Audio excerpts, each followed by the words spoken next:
If you liked the video, feel free to subscribe. It would really help the channel, and we have battle reports, boarding actions, and list videos every week. Thanks for watching. Thanks for stopping by. This video will be an overview of a 1,000 point list for the Grey Knights. We still only have that one index detachment, but I do have some list ideas cooked up for the Grey Knights. I really like the army rule as a slow Custodes player. I will quickly go over the army detachment rule, a unit breakdown for the list, and how the army rule and the detachment benefits the units with a general game plan. Let's go over the Grey Knights army rule first. Teleport assault. At the end of the opponent's turn, depending on the battlefield size, you can select a number of units.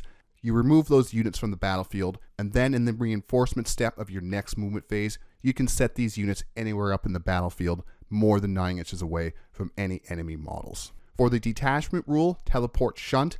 Each time a Grey Knights unit with the deep strike ability advances, do not make the advance roll, they just auto advance 6 and they get the fly keyword.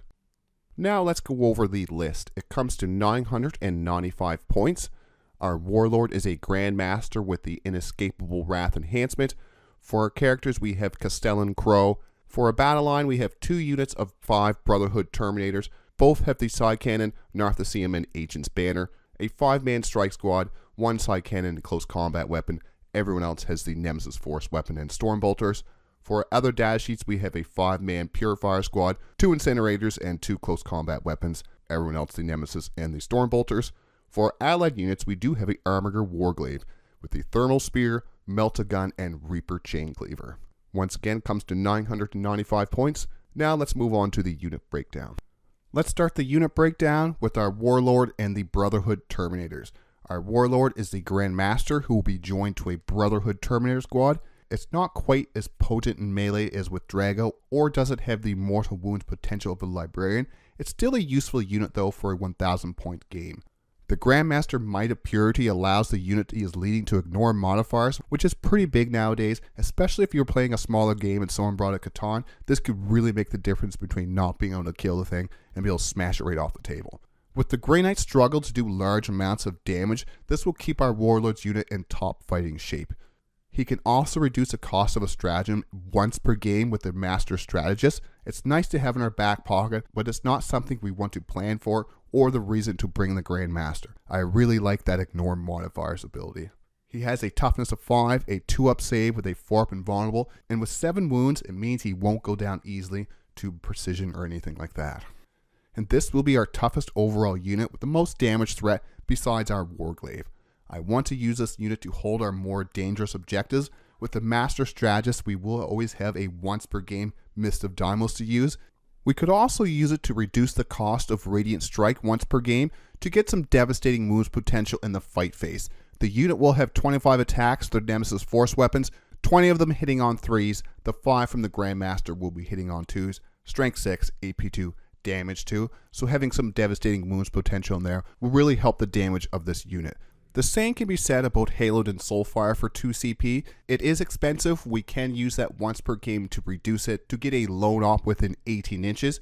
This can be either useless if the enemy has a whole bunch of units within that 18 inches, or a major pain to our opponent if they have a whole bunch of units outside those 18 inches. It might be worth using the once per game CP reduction, it just depends if we're going to use this to get some good points or not. With the Agent's Banner, we will have a 12 OC in the unit. Still good for flipping objectives with prognosticated arrival. True Silver Armor for 1 CP is always great to add some survivability to our Warlord's unit. A strong unit for a 1,000 point game. If we lose too many units early, it will be a bad time for us. And our Grandmaster does have the Inescapable Wrath enhancement, and that just adds 1 to the charge rolls to the bearer's unit, and this is all game. Draigo's is a once per game, it is 3 inches, so much better, but 1 inch will be helpful in case we really do need to make a desperation out of deep strike charge for 8 inches instead of 9, but this will help for other charges throughout the game as well. Castellan Crowe and his unit of 5 Purifiers. This will be our anti-infantry shooting unit. We could switch them out for some paladins or something else, but I wanted to give this unit a try in a smaller game.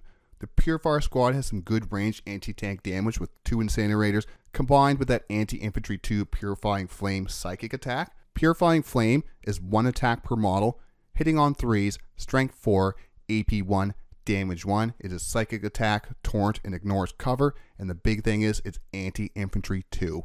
The Purifier squad has the Sanctity of Purpose ability for +1 to the hit roll if the unit is below starting strength, or below half strength, +1 to the wound roll as well. Now let's take a look at Castellan Crowe's datasheet and what he does to help buff up the unit. He does have 3 of the Purifying Flame attacks, and they do hit on 2s instead. For his melee weapon, he has the Black Blade of Antwar, devastating wounds with precisions. 5 attacks, hitting on 2s, strength 6, AP 2, damage 2. So once again, the strength isn't that high, but devastating wounds and precision does help for sniping out some characters. For his abilities, he has Champion of the Order of Purifiers. While this model is leading a unit, add 1 to the attack characteristic of unit's Purifying Flame. Other ability is Foresight of the Prognosticars. The first time a saving throw has failed for this model, change that damage characteristic to 0 instead.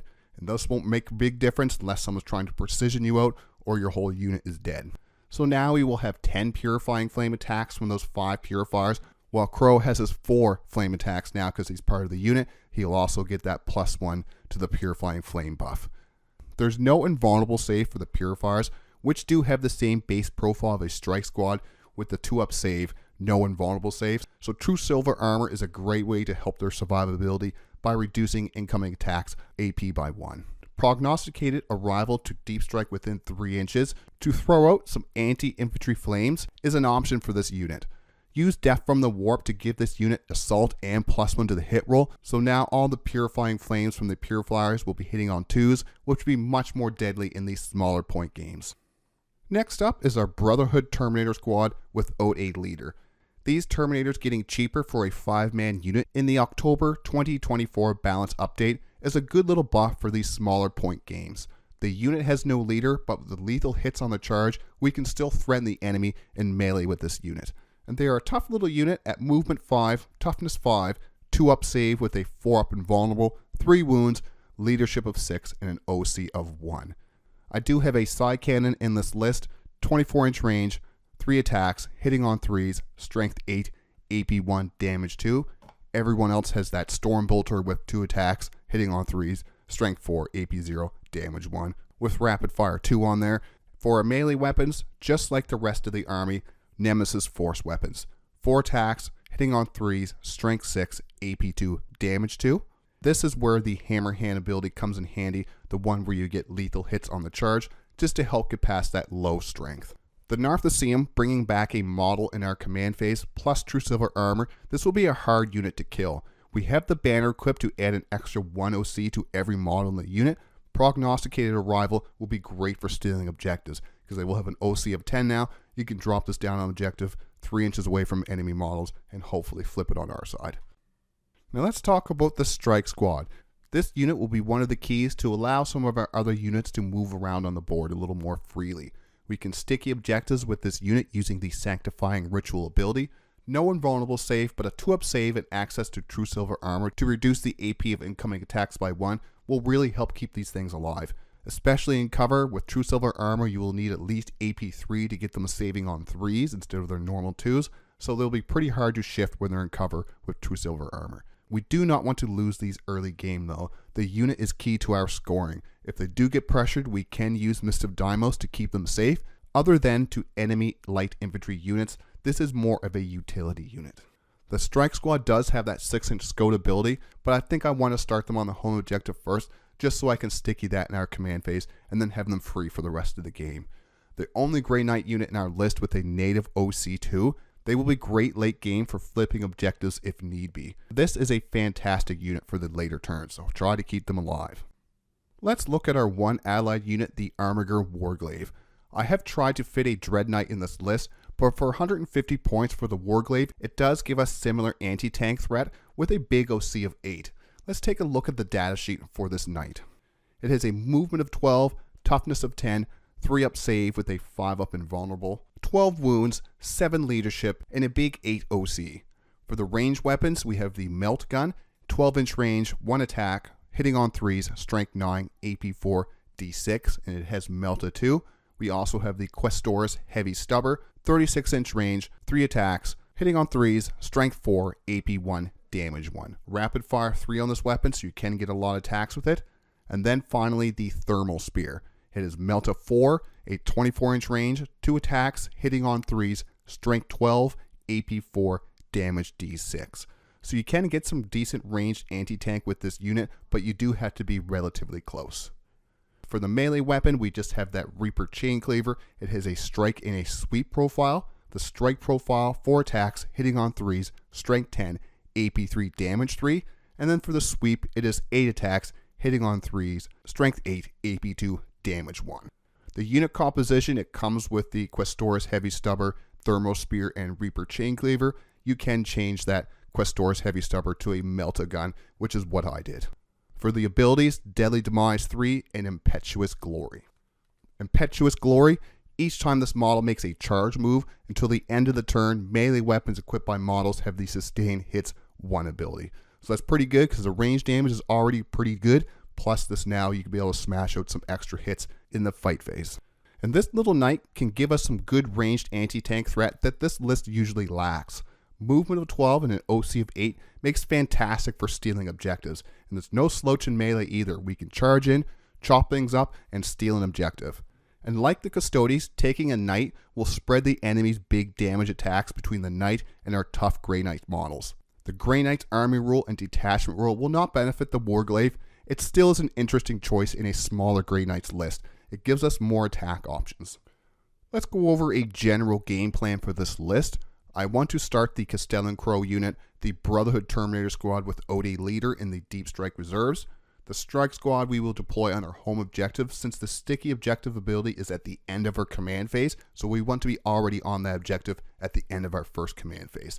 This will free up that Strike squad to move somewhere in turn 1.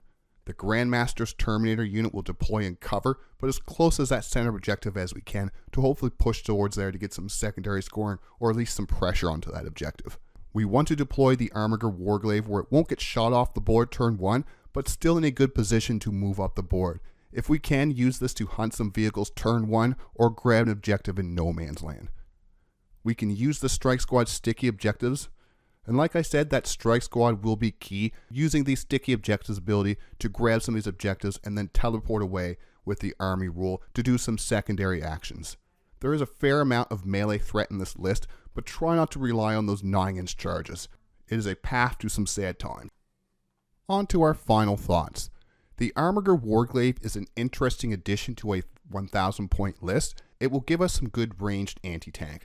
The scoring in this list should be pretty good. We do have a Strike Marine to hopefully sticky some of these objectives to free some of our units up. It is not a stand and bang it out list. It is a melee friendly list with the Grandmaster and some of these Terminator units, but we are a points faction over a kill everything on the board faction. I would like to do a Grey Knights unit breakdown next, possibly on the Brotherhood Librarian or the Brotherhood Terminators. I hope you enjoyed this video. Subscribe for weekly battle reports, list videos, boarding actions, and other Warhammer 40k content. Thanks for watching. Thanks for stopping by.